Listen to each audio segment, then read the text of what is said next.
Hello everyone, welcome to my YouTube channel. Today we will discuss about a topic that is related to neurological disorder, that one meningitis. Meningitis, what is meningitis? Meningitis is the inflammation of meninges. Now question is, what is meninges? Meninges is a layer of meninges is a layer that protect the brain and spinal cord. meninges क्या है? एक ऐसा layer है जो brain और spinal cord को protection देता है, प्रोटेक्शन प्रोवाइड करता है। वो लेयर कौन कौन सी हैं? Dura mater, pia mater, sorry dura mater, arachnoid mater and pia mater. These three membranes which is protect the brain and spinal cord. जब इसमें इन्फेक्शन हो जाएगा, किसी भी टाइप का इन्फेक्शन, वायरल, बैक्टीरियल, फंगल, ऐसे इन्फेक्शन हो जाते हैं जिनकी वजह से ये लेयर क्या होती हैं?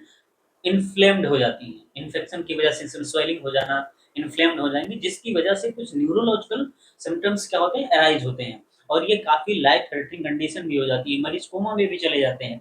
ये बहुत डेंजरस कंडीशन बन जाती है अगर इसको मतलब सही तरीके से ट्रीट ना हुआ तो ये काफ़ी सीवियर लाइफ थ्रेटनिंग कंडीशन हो जाती है। तो meningitis is the inflammation of meninges that protecting membranes surrounding the brain and spinal cord, durameter, arachnoid matter, and pyometer.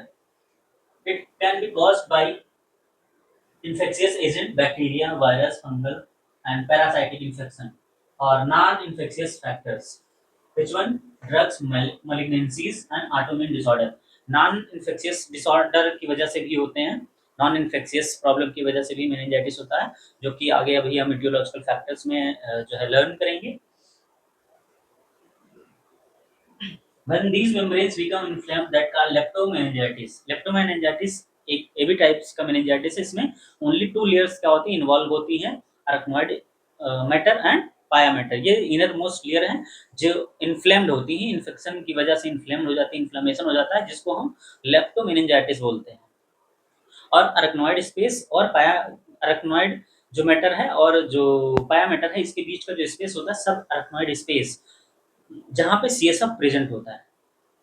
The arachnoid and pyometer are the leptomeninges and they are separated by the subarachnoid space which contains CSF।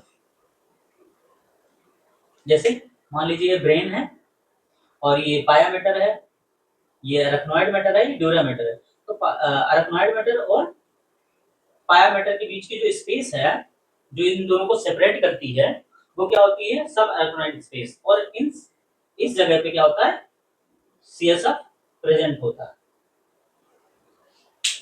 So next, we will discuss about a topic that is uh, types of meningitis and etiological factor of meningitis. Next point में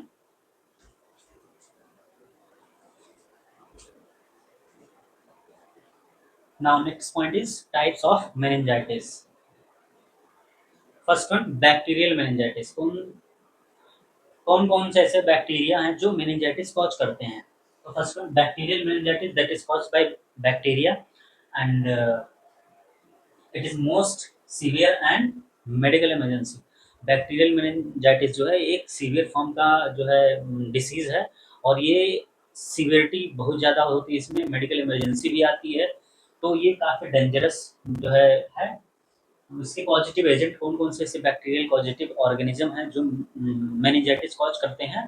तो जैसे age group के according हम देखते हैं तो neonates जो newborn babies होते हैं उनमें अगर मेनिंजाइटिस होता है तो कौन कौन से ऐसे बैक्टीरियल इन्फेक्शन है, ऑर्गेनिज्म है जो कॉज करते हैं? तो ग्रुप बी, स्टेप्टोकोकस बैक्टीरिया, ये न्यूनेट्स में ई कोलाई और लिस्टेरिया मोनोसाइटोजेंस।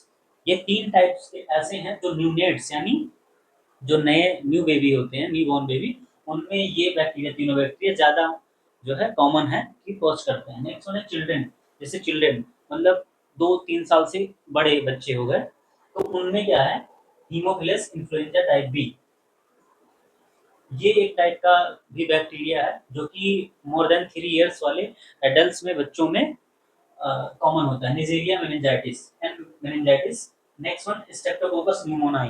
ये तीन टाइप्स के ऐसे बैक्टीरिया हैं जो कि three more than 3 years to 18 years old children तक जो है, या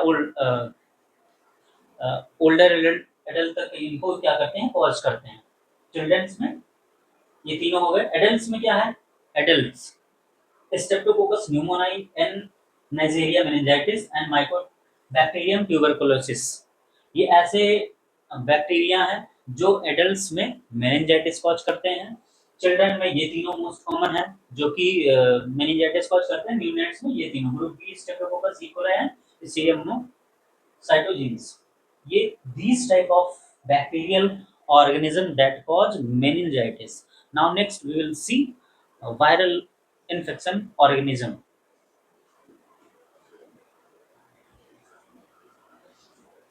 Now next one, viral meningitis. Viral meningitis caused by virus. Types of different type of virus हैं जो meningitis cause करते हैं, जैसे कि वेरेसुला जोस्टर, चिकन पॉक्स जिससे होता है। चिकन पॉक्स वेरेसुला जोस्टर की वजह से जो है चिकन पॉक्स होता है, तो ये भी एक कारण है जिसकी वजह से मेनिंजाइटिस होने के चांसेस होते हैं। Epstein Barr virus, next one HIV human influenza virus, HSV herpes simplex virus, और मम्स मम्स का जो पॉजिटिव एजेंट है पैरामैक्सो वायरस है। Measles rubella virus and next one arbovirus, जैसे dengue, chikungunya and dengue fever, sorry yellow fever, Aedes mosquito वगैरह। ये क्या है? Arbovirus only insect bite की वजह से, मस्कीटो की वजह से होता है, मस्कीटो बाइट करते हैं, तो ये अर्बो वायरस उसी में आता है। तो जैसे dengue, chikungunya, yellow fever Aedes mosquito की बाइट करने से होता है। तो ये these are the virus viral organism which is caused which is causing meningitis. First one varicella zoster, Epstein-Barr virus, human influenza virus, HSV virus and mumps.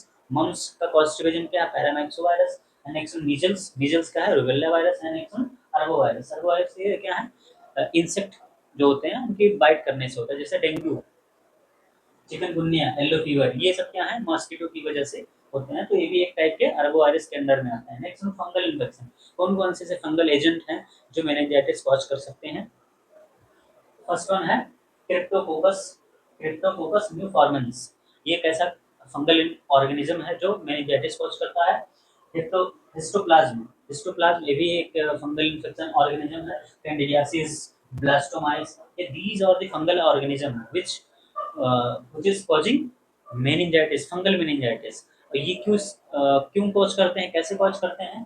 तो ये जैसे कुछ ट्रांसप्लांट वाले मरीज हो गए, एड्स के मरीज हो गए, या एचआईवी एड्स के मरीज हो गए, तो वो इम्यूनो सप्रेस्ड होते हैं, इम्यूनो कम्प्रोमाइज होते हैं, उनकी इम्यूनिटी क्या होती है? सप्रेस होती है। तो ऐसे मरीजों में फंगल इन्फेक्शन होने के चांसेस ज़्यादा होते हैं। तो ये फंगल इन्फेक्शन वायरल इन्फेक्शन की एग्जांपल है। नेक्स्ट वन पैरासाइटिक इन्फेक्शन को देखते हैं।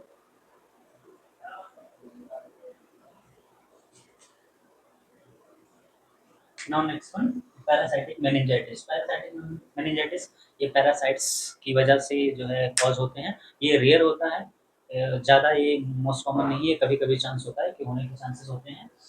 और इट इज़ नॉट कॉन्टेजियस। ये क्या होता है? ये एक पर्सन से दूसरे पर्सन में स्प्रेड होने के चांसेस पैरासाइटिक मेनिंजाइटिस में नहीं होते हैं। तो एग्जाम्पल, दो एग्जाम्पल हैं। निगलेरिया फाउलरी, ये जो है कंटेमिनेटेड वाटर की वजह से होता है। गंदे पानी जैसे झील का हो गया, नाले का हो गया, या नदी का हो गया, ऐसे, या कलेक्टेड वाटर कुछ हो गए, तो वो कंटेमिनेटेड वाटर की वजह से होता है। एक है टॉक्सोप्लाज्मोसिस गोंडाई। ये दोनों जो है पैरासाइटिक जो है एजेंट हैं जिनकी वजह से मेनिंजाइटिस होने के चांसेस होते हैं। अगर ये मतलब इन्फेक्शन कॉज करते हैं बॉडी में, तो और ज़्यादातर हो सकता है इसमें क्या है कि इम्यूनो कम्प्रोमाइज्ड अगर होते हैं लोग, तो उसमें भी ज़्यादा चांसेस होते हैं इन्फेक्शन होने के। तो नेक्स्ट अदर कौन कौन से पॉजिटिव एजेंट हैं या आइडियोलॉजिकल फैक्टर हैं जो मेनिंजाइटिस कॉज करते हैं? Now next point is other causes of meningitis. इससे पहले हमने बैक्टीरियल इन्फेक्शन, वायरल इन्फेक्शन और fungal infection and parasitic infection जो कि मेनिंजाइटिस कॉज करते हैं। तो नेक्स्ट पॉइंट इज अदर, ऐसे कौन कौन से कॉजेज हैं जो कि मेनिंजाइटिस होने के चांसेस ज़्यादा होते हैं या अदर कॉजेज की वजह से होते हैं। ऐसे कौन कौन से पॉइंट हैं, देखते हैं। First one, head injury. अगर किसी को सीवियर हेड इंजरी हो जाती है, आरटीए का केस हो या ब्लड ट्रामा हो, इन सभी कंडीशन में क्या होता है? मरीज को इंटरनल ब्लीड हो जाती है, इंटरनल ऑर्गन में काफ़ी जो है इंजरी हो जाती है, ब्लड वेसल्स डैमेज होते हैं, मतलब काफ़ी प्रॉब्लम हो जाती है, जिसकी वजह से सीवियर हेड इंजरी की वजह से वो मेनिंजाइटिस में हो सकता है, इम्यूनो कम्प्रोमाइज्ड हो जाएगा, इन्फेक्शन हो जाएगा, जिसकी वजह से हो जाता है। Next one cerebral abscess. Cerebral abscess मतलब एब्सेस पस वगैरह फॉर्म हो जाता है सीवियर इन्फेक्शन की वजह से ब्रेन में, तो एब्सेस की वजह से भी मेनिंजाइटिस के चांसेस बढ़ जाते हैं। Next one middle ear infection. Middle ear otitis media जैसे हो गया, तो इसमें क्या है, मिडिल ईयर में जब इन्फेक्शन होता है तो वो इन्फेक्शन स्प्रेड हो जाता है ब्रेन में, और ब्रेन में स्प्रेड होगा तो मेनिंजेस जो लेयर्स हैं वो अफेक्ट होंगी, जिसकी वजह से मेनिंजाइटिस होगा। नेक्स्ट कौन है, cancer, leukaemia, breast cancer, bronchial cancer और लंग कैंसर। ये 3-4 टाइप के लंग कैंसर हैं, और इन लंग कैंसर वाले कंडीशन में पहला नंबर मरीज क्या होगा, इम्यूनो कम्प्रोमाइज्ड होगा, इम्यूनो सप्रेसिव होगा। तो जब इम्यून सप्रेस होगा तो वो किसी भी जो पॉजिटिव एजेंट है मेनिंजाइटिस के, उनके कांटेक्ट में अगर वो आता है मरीज या कोई इंडिविजुअल, तो वो क्या होगा, इम्यूनो कम्प्रोमाइज्ड है, इम्यून सिस्टम उसके एकदम कम है, तो वो किसी इन्फेक्शन के जो है कांटेक्ट में अगर आता है तो उसको वो इन्फेक्शन हो जाएगा, मेनिंजाइटिस हो जाएगा। दूसरा चीज, ये जो है cancer, leukaemia, breast cancer, bronchial या लंग कैंसर, ये इन्फेक्शन या मतलब ये कैंसर जो है मलिग्नेंट होते हैं, मलिग्नेंट होकर ब्रेन तक पहुंचते हैं उसके सेल्स, तो मेनिंजाइटिस होने के चांसेस बहुत ज़्यादा बढ़ जाते हैं। Next number pneumonia. निमोनिया एक ऐसा रिस्पायरेटरी क्रॉनिक डिसऑर्डर है, लाइफ थ्रेटनिंग कंडीशन है निमोनिया, जो है काफ़ी जो है सीवियर हो जाता है अगर किसी को रिस्पायरेटरी डिसऑर्डर में, तो इसकी वजह से वो इन्फेक्शन जो है ब्रेन तक जाएगा, जिसकी वजह से प्रॉब्लम हो सकती है। नेक्स्ट वन है न्यूरोसार्कोइडोसिस। न्यूरोसार्कोइडोसिस न्यूरोसार्कोइडोसिस एक ऐसा कंडीशन है जिसमें जो ब्रेन के जो अ, मतलब पार्ट है ना, उसमें क्या होगा, इन्फ्लेमेटरी सेल्स का ग्रोथ हो जाता है, या वहाँ लेयर्स में क्या होगा, इन्फेक्शन हो जाएंगे, ग्रेन्यूलो ग्रेन्यूलोमा फॉर्म हो जाते हैं, जो मेनिंजेस वगैरह हैं उन सब में जो है इन्फ्लेमेटरी सेल्स डेवलप होंगे या ग्रेन्यूलोमा फॉर्म हो जाते हैं मेनिंजेस लेयर्स में, जिसकी वजह से वहाँ इन्फ्लेमेशन और इन्फ्लेम हो जाता है वो पार्ट, जिसकी वजह से मेनिंजाइटिस होता है। न्यूरो, दूसरा नंबर है न्यूरो वेसल डिसीज। ये एक ऐसा ऑटोइम्यून डिसऑर्डर है, इसमें क्या होता है कि इन्फ्लेमेशन ऑफ ब्लड वेसल्स, पूरा सीएनएस सिस्टम इसमें अफेक्ट होता है, मेनिंजेस लेयर्स भी अफेक्ट होती हैं, और इन्फ्लेमेशन की वजह से ये प्रॉब्लम आती है, और ये किसकी वजह से, ऑटोइम्यून डिसऑर्डर की वजह से। ऑटोइम्यून डिसऑर्डर जो होते हैं वो मेनली मेजर ऑर्गन को अफेक्ट करते हैं, जैसे लंग्स हो गया, ब्रेन हो गया, हार्ट, किडनी, इन सभी चीज़ों को क्या करता है, अफेक्ट करता है। Next number moderate meningitis. Moderate meningitis means क्या होता है, ये एक ऐसा कंडीशन है जिसमें रिकरेंट वायरल इन्फेक्शन हो रहा है, रिकरेंट बार बार इन्फेक्शन, वायरल इन्फेक्शन हो रहा है, जिसकी, और कौन सा infection, HSV, herpes simplex virus, recurrent किसी को हो रहा है, बार बार हो रहा है, तो वो उसकी वजह से क्या होगा, मेनिंजाइटिस होने के चांसेस बढ़ जाते हैं। नेक्स्ट नंबर हम देखते हैं रिस्क फैक्टर्स। कौन कौन से ऐसे फैक्टर हैं जो इंक्रीज करते हैं मेनिंजाइटिस होने के, वो क्या है, रिस्क होता है, ऐसे कंडीशनों में ज़्यादा से ज़्यादा रिस्क होता है कि मेनिंजाइटिस उस पेशेंट को, उस आदमी को हो सकता है।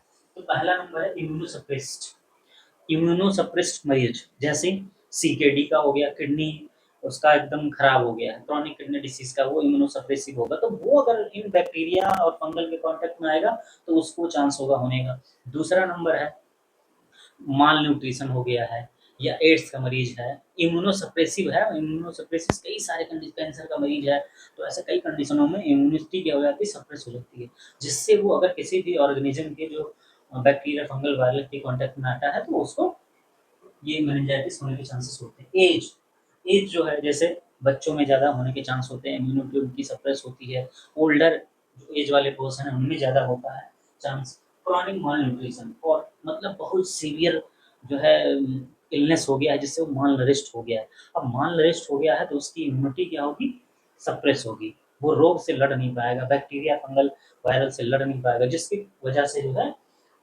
होगा मेनिंजाइटिस होने के रिस्क ज़्यादा होंगे। ओवर क्राउडिंग एरिया में क्या होगा, आप जा रहे हैं तो वहाँ पे चांसेस होते हैं इन्फेक्शन ज़्यादा होने के। अभी आप ऐसे क्राउडेड एरिया में जाते हैं जहाँ पे ज़्यादा इन्फेक्शन हो, या ऐसे एजेंट जो फंगल वायरल हैं, ये एजेंट वहाँ पे ज़्यादा है, तो ओवर क्राउडेड एरिया भी रिस्क फैक्टर में होगा जो मेनिंजाइटिस होंगे। एड्स, एड्स क्या है? एड्स में क्या होता है, जो भी मरीज को एड्स होता है उसकी इम्यूनिटी एकदम सप्रेस हो जाती है, और वो मरीज क्या है, अगर उस बैक्टीरिया फंगल वायरस के कांटेक्ट में अगर आता है तो उसको चांस होता है ज़्यादा से ज़्यादा कि वो मेनिंजाइटिस हो जाए। सीएसएफ संटिंग, सीएसएफ संटिंग क्या होता है? सीएसएफ संटिंग का मतलब ये होता है कि अगर किसी को हाइड्रोसेफेलस हो गया है, हाइड्रोसेफेलस, उसके ब्रेन में जो है सीएसएफ का जो है अमाउंट ज़्यादा हो गया है, किसी भी कारण से। ज़्यादा कब होता है? या तो प्रोडक्शन ज़्यादा हो रहा है या तो एब्जॉर्प्शन कम हो रहा है।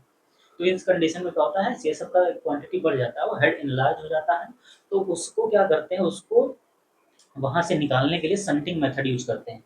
जैसे ये ब्रेन है, यहाँ पे ज़्यादा सीएसएफ हो गया है, तो इसको क्या करेंगे, इसके पेट में यहाँ से एक ट्यूबिंग कनेक्ट करेंगे, एक संटिंग बनाएंगे, पैथवे बनाएंगे, ठीक है। तो यहाँ से इस पेरिटोनियल पेट वाली कैविटी में, पेरिटोनियल कैविटी में क्या करेंगे, ट्रांसफर करेंगे, शिफ्ट करेंगे। ब्रेन से पेरिटोनियल कैविटी में क्या करेंगे, शिफ्ट करेंगे। तो इसको क्या बोलते हैं, वेंट्रिकुलो पेरिटोनियल संटिंग, मतलब जो वेंट्रिकल्स हैं या ब्रेन का पार्ट है वहां से पेरिटोनियल कैविटी में उस फ्लूइड को शिफ्ट करना, that is called CSF shunting. अब इस कंडीशन में क्या होगा, इन्फेक्शन के चांस ज्यादा होते हैं, तो उसकी वजह से हो सकता है उसको, उसके ब्रेन में इन्फ्लेमेशन हो जाए, इन्फेक्शन हो जाए, क्योंकि संटिंग की वजह से। दूसरा नंबर निमोनिया। निमोनिया अभी हमने बताया कि ये रेस्पिरेटरी डिसऑर्डर है, इसमें जो है काफ़ी पॉजिटिव एजेंट है जो निमोनिया कॉज करते हैं। स्टेप्टोकोकस न्यूमोनाई हो गया, तो वो आपने बैक्टीरियल इन्फेक्शन में पढ़ा कि मेनिंजाइटिस को कॉज करता है, तो जिसकी वजह से। दूसरा number open neural tube defect. Open neural tube defect जो है, ये फॉलिक एसिड डिफिशिएंसी की वजह से होती है। ड्यूरिंग प्रेगनेंसी अगर कोई लेडी नहीं लेती है एक एडिक्वेट क्वांटिटी में फॉलिक एसिड का, अगर वो कंजप्शन नहीं करती है, तो उसकी वजह से क्या होता है, डिफिशियंसी की वजह से न्यूरल ट्यूब डिफेक्ट होता है। और वो अगर ओपन हो, न्यूरल ट्यूब डिफेक्ट क्या होगा, जैसे ये स्पाइन, तो यहाँ पे क्या हो गया, क्लोज, ये क्या हो गया, न्यूरल ट्यूब डिफेक्ट। अब यही क्या है, ओपन है, ऐसा ओपन है, तो ये क्या होगा, ओपनिंग क्या होगी, बैक्टीरियल इन्फेक्शन या जो है कोई फॉरेन पार्टिकल्स को एंट्री देगा। अगर ये न्यूरल ट्यूब डिफेक्ट जो है क्लोज है, तो चांसेस नहीं होते हैं कि मतलब कोई फॉरेन पार्टिकल सेंटर एंट्री ले। अगर ये open open neural tube defect है, तो ओपन न्यूरल ट्यूब डिफेक्ट में क्या होगा, चांसेस ज़्यादा होते हैं एंट्री होने के फॉरेन पार्टिकल्स के। वो कोई भी जो है ऑर्गेनिज्म हो सकता है जो कि अफेक्ट कर सकता है ब्रेन को। Next number splenectomy. स्प्लीनेक्टमी जिसका हुआ, जिसका स्प्लीन रिमूव हुआ हो, उसके उस मरीज को क्या होगा, चांसेस ज़्यादा होते हैं, रिस्क होते हैं इन्फेक्शन होने का। क्यों? क्योंकि स्प्लीन का वैसे काम ही होता है कि वो इन्फेक्शन से फाइट करता है, फॉरेन पार्टिकल से फाइट करता है। तो अगर स्प्लीन का रिमूव हो गया, उसका स्प्लीनेक्टमी करा दिया गया, उसका रिमूव करा दिया गया, तो क्या होगा, रिस्क हो जाएगा ज़्यादा इन्फेक्शन से, इन्फेक्शन होने का रिस्क ज़्यादा होगा। तो इस कंडीशन में मेनिंजाइटिस होने के चांसेस बढ़ जाते हैं। तो आज हम इसमें जो है इस पॉइंट में देखें कि अदर कॉजेज क्या क्या थे और रिस्क फैक्टर क्या क्या थे। अब नेक्स्ट पॉइंट हम देखते हैं। नेक्स्ट पॉइंट,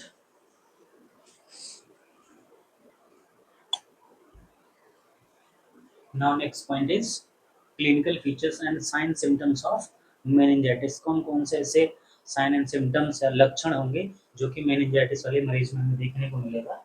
तो फर्स्ट वन है जो स्पेशल साइन है, मेनिंजाइटिस के दो स्पेशल साइन है, कर्निंग साइन एंड ब्रूडजेसिन साइन। इन दोनों में हम देखते हैं क्या क्या चीज होता है और क्या डिफरेंस है दोनों में। Turning sign, when the patient experience pain and resistance when extending the leg at knee after flexing the hip and knee to 90 degree। जैसे एग्जाम्पल के तौर पे, जैसे ये कोई आदमी है और इसके पैर को हम क्या करेंगे,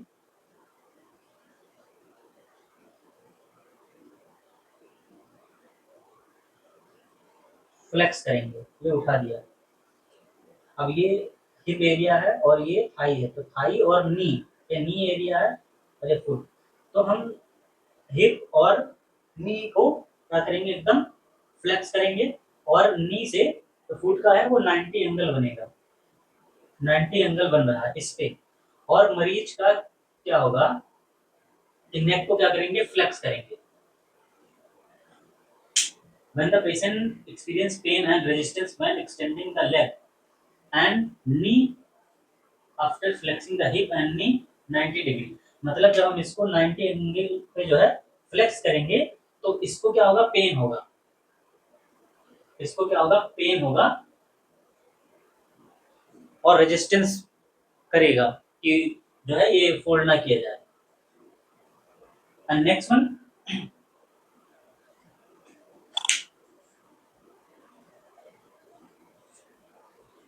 तो कर्निंग साइन में क्या होगा, जब मरीज को सुपाइन पोजीशन में हम क्या करेंगे, लिटा देंगे और उसके हिप एरिया को क्या करेंगे, हिप टू नी उसको 90 एंगल पे फ्लेक्स करेंगे और नी से फुट की जो एंगल है उसको भी 90 बनाएंगे, उसको फ्लेक्स करेंगे। तो फ्लेक्शन जब करेंगे तो क्या होगा, उसको एक्सटेंड करेंगे तो क्या होगा, पेन होगा। इसको और ऊपर ले जाएंगे इस एरिया को तो इसको क्या होगा, पेन होगा। ठीक। अब दूसरा जो ब्रुजिस्किंग साइन है, when passive flexion of neck causing the patient to involuntarily flex their hips and knee, जब पेशेंट को हम क्या करेंगे, उसके गर्दन को मूव करेंगे, जैसे सुपाइन में लिटा के उसको गर्दन को हम उठाएंगे, क्या करेंगे, फ्लेक्स करेंगे मतलब उठाएंगे। तो उठाने पे क्या होगा, इनवॉलंटरी उसका पैर भी उठ जाएगा, मुड़ जाएगा। इनवॉलंटरी अपने आप, जैसे हम गर्दन को उठाएंगे वैसे इनवॉलंटरी क्या होगा, उसका पैर भी उठ जाएगा, मुड़ जाएगा, फ्लेक्स हो जाएगा, इनवॉलंटरी फ्लेक्शन हो जाएगा। तो वो क्या इंडिकेट करता है, पॉजिटिव ब्रुजिंग साइन। और कर्निंग साइन में क्या होगा, पॉजिटिव क्या होगा, अगर उसको हम उसके पैर को, नी को हम क्या करते हैं, एक्सटेंड करते हैं 90 डिग्री पे लेके एक्सटेंड करेंगे तो उसको पेन होगा। तो वो भी क्या इंडिकेट करता है कि टर्निंग साइन पॉजिटिव है, ब्रुजिस्किंग साइन पॉजिटिव है। मतलब जब हमने को फ्लेक्स करेंगे तो इनवॉलंटरी उसके नी और जो नी है वो भी हिप और नी जो है फ्लेक्स हो जाएंगे इनवॉलंटरी। ये भी पॉजिटिव इंडिकेशन है मेनिंजाइटिस का, ब्रुजिस्किंग साइन का। अब अदर सिम्टम्स क्या क्या हैं जो हम मेनिंजाइटिस के मरीज में देखते हैं, तो सीवियर हेडेक होगा, स्टिफनेस ऑफ नेक, स्टिफनेस हो जाएगा क्योंकि ब्रुजिस्किंग साइन में हमने बताया ना कि नेक स्टिफनेस होगा। इरिटेबिलिटी, इरिटेट होगा मरीज बहुत ज़्यादा, नोजिया वोमिटिंग होने के चांसेस ज़्यादा होंगे। डिसोरिएंट होगा, वो अपने सराउंडिंग के आसपास वो अवेयर नहीं होगा, आप कुछ भी पूछोगे वो सही आंसर नहीं दे पाएगा। और हाई ग्रेड फीवर होगा, उसको हाई ग्रेड फीवर होगा। और टैकीकार्डिया, इंक्रीज हार्ट रेट होगा। टैकीपनिया, रेस्पिरेशन रेट बढ़ा होगा उसका। कोमा में भी मरीज जा सकता है, मेनिंजाइटिस अगर सही ट्रीट नहीं हुआ और सीवियर फॉर्म का जो है मेनिंजाइटिस होगा तो वो कोमा में भी मरीज जा सकता है। एक एग्जांपल है जो मेरे मतलब एक्सपीरियंस में है कि वो मरीज अभी भी लगभग काफ़ी टाइम से 7-8 साल से वो कोमा में है, वो भी मेनिंजाइटिस की वजह से। तो और फिर इसमें सीजर भी आ सकता है, सीजर के आने के चांसेस ज़्यादा होते हैं मेनिंजाइटिस वाले मरीजों में। अल्टर्ड मेंटल स्टेटस, उसका जो थिंकिंग कैपेसिटी है, सोचने समझने की क्षमता जो होगी वो क्या होगी, अल्टर्ड होगी। लाइट सेंसिटिविटी, उसको लाइट से क्या होगा, फोबिया होगा। फोनोफोबिया, फियर ऑफ साउंड, ज़्यादा तेज आवाज़ सुन के उसको बहुत ज़्यादा फियर होगा उसको। बल्जिंग फंटनली, उसका जो फंटनली है ना वो क्या होगा, बल्ज आउट हो जाएगा, स्वेलिंग हो जाएगी। Lack of appetite and thirst, उसमें खाने पीने की जो है इंटरेस्ट कम हो जाएगी ऐसे मरीजों में। Next skin rashes, skin rashes में क्या होगा, परप्यूरा या पिटेकी, कुछ स्पॉट हो जाएंगे, स्पॉट लाइक के। सिवरिंग, सिवरिंग उसको बॉडी क्या होगा, कंपन करेगी। जैसे सीवियर जो है या हाई ग्रेड फीवर होगा तो उस कंडीशन में मरीज को सिवरिंग हो सकती है, कांपेगा।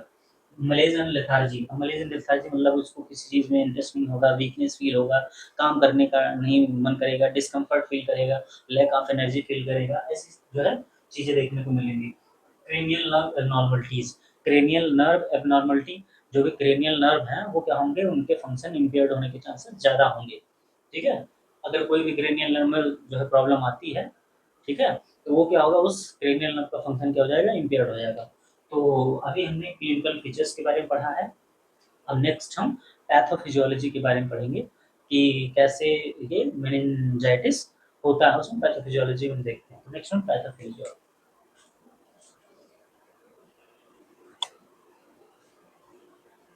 Now next point is pathophysiology of meningitis. अब पैथोफिजियोलॉजी देखते हैं।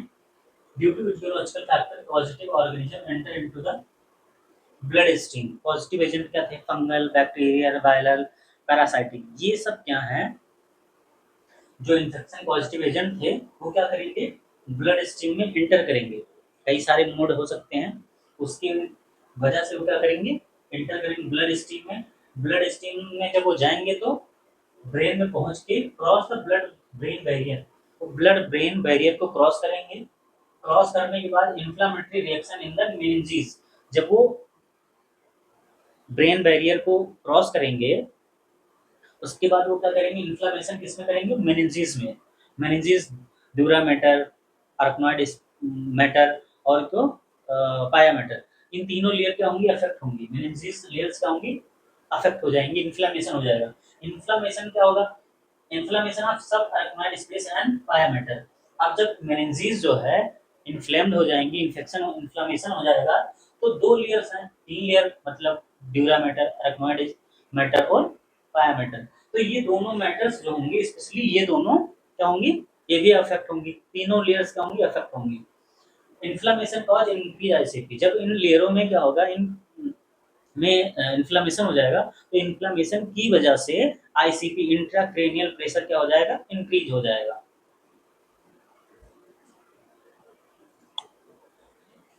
इन्फ्लामेशन में कॉज इंक्रीज आईसीपी, अब आईसीपी क्या हो जाए, इंक्रीज हो गया। नॉर्मल आईसीपी कितना होता है, 5 to 15 mmHg के आसपास होता है, ये नॉर्मल जो आईसीपी है। तो आईसीपी क्या हो जाएगा, इंक्रीज होगा। ICP increase, CSF flow in the sub arachnoid space, अब सब अरेक्नॉइड स्पेस में क्या हो जाएगा, सीएसएफ फ्लो होगा। लेकिन अब जब सब अरेक्नॉइड स्पेस में इन्फ्लेमेशन या इन्फेक्शन हो चुका है, तो सीएसएफ का जो कलर है वो क्या हो जाएगा, क्लाउडीनेस और इन्फेक्टेड हो जाएगा। जो सीएसएफ है फ्लूइड, वो क्या हो जाएगा, क्लाउडीनेस हो जाएगा या जो है इन्फेक्टेड हो जाएगा। इन्फेक्शन की वजह से उसका कलर चेंज हो जाएगा, कलर जो है और सीएसएफ सेल्स काउंट इंक्रीज हो जाएंगे। अब जैसे अगर बैक्टीरियल मेनिंजाइटिस है तो इसमें क्या होगा, ग्लूकोज कम होंगे, प्रोटीन इंक्रीज होगा और टीएलसी इंक्रीज होगा। ये साइन है बैक्टीरियल मेनिंजाइटिस के। अगर ये तीनों चीजें, मोस्ट इंपॉर्टेंट है क्वेश्चन, कि बैक्टीरियल मेनिंजाइटिस में क्या चीजें इंडिकेट करती हैं कि वो, जिससे पता चले कि वो बैक्टीरियल मेनिंजाइटिस है। तो बैक्टीरियल मेनिंजाइटिस में क्या होगा, ग्लूकोज कम होगा, क्योंकि बैक्टीरिया कंजम्पशन क्या है, ग्लूकोज, जिसकी वजह से ग्लूकोज कम होगा और टीएलसी और प्रोटीन क्या होंगे, इंक्रीज होंगे। ठीक,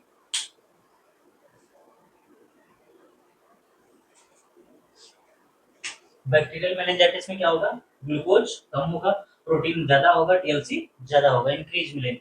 और वहीं वायरल में क्या होगा, वायरल में नॉर्मल ग्लूकोज और elevated TLC, elevated protein. This is the difference between viral meningitis and bacterial meningitis. बस डिफरेंस एक क्या होगा, ग्लूकोज जो होगा वायरल में कम होगा, सॉरी नॉर्मल होगा, और बैक्टीरियल मेनिंजाइटिस में जो शुगर का लेवल होगा, आरबीएस लेवल, वो क्या होगा, कम होगा, क्योंकि बैक्टीरिया का कंजप्शन क्या है, ग्लूकोज। तो these are the pathophysiology of meningitis. Next one, diagnostic test of meningitis.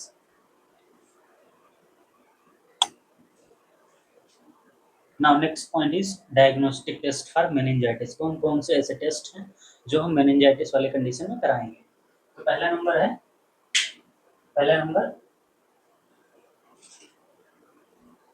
पहला नंबर हिस्ट्री कलेक्शन। पहले क्या करना है, हिस्ट्री कलेक्शन करना है।